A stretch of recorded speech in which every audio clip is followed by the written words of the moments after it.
Hello everybody, and thanks for tuning into Chris's Trains and Things. Today we are going to be highlighting this Lionel version of the Pennsylvania Railroad J1a 210-4 Texas type steam locomotive. Before we dive into this specific model, let's talk about the prototype. So between 1942 and 1944, the Pennsylvania Railroad built the J1a in their Altoona shops in western Pennsylvania. The J1 had over 95,000 pounds of tractive effort, or just over 5,600 horsepower. As with many of the Pennsylvania's steam locomotives, the J1 had its headlight above the smoke box. Due to wartime limitations, forcing railroads to use equipment that was already produced and not spend time developing new locomotives, the J1's design was stolen or borrowed from the C&O. Because of this, it doesn't have a lot of the unique features that Pennsylvania Railroad steam locomotives have, and it copies a lot of what the C&O had without much change. Like the M1, the J1 has a keystone number plate on the front, which is unique because most of their freight locomotives would have had round number plates, not keystone plates. They also had a radial stay fireboxes instead of the bell pair fireboxes that are traditionally seen on Pennsy locomotives.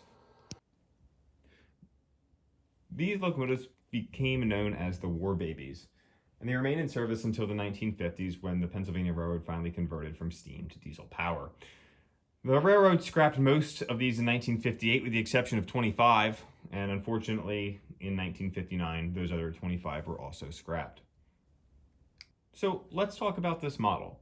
This was produced by Lionel Trains in their 2019 Volume 1 catalog and retailed for around $1,499. Of course, if you go through a dealer, you can usually get a price a little bit better than that. I do believe there's still some of these available on certain sites for around $1,250 or so, and pre-order prices were a little bit lower than that.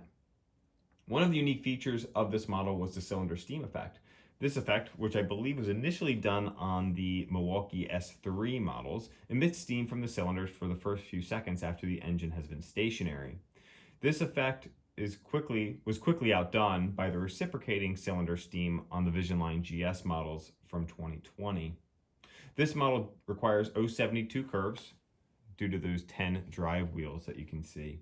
And I can attest that 072 is required. I have an 072 switch on my layout, and this thing doesn't always get along with that switch. Sometimes we have it short out.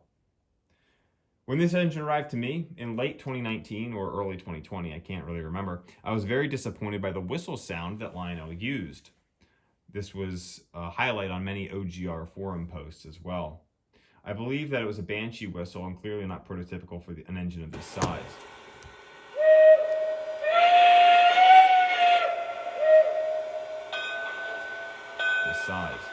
For this reason, I didn't run the engine often. I thought it was a beautiful model, but it was disappointing that it just didn't sound right when you ran it. But fortunately, with the help of my friend Sid from Sid's Trains, this J1a now has a new sound card, which provides a more prototypical whistle.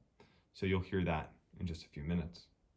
So today, as we go ahead and take this thing around the layout, it's going to be pulling some steam era freight from K-Line, Atlas, Lionel, and MTH. So thanks for watching. Please like this video, share the channel, subscribe, let me know what you think. See you next time.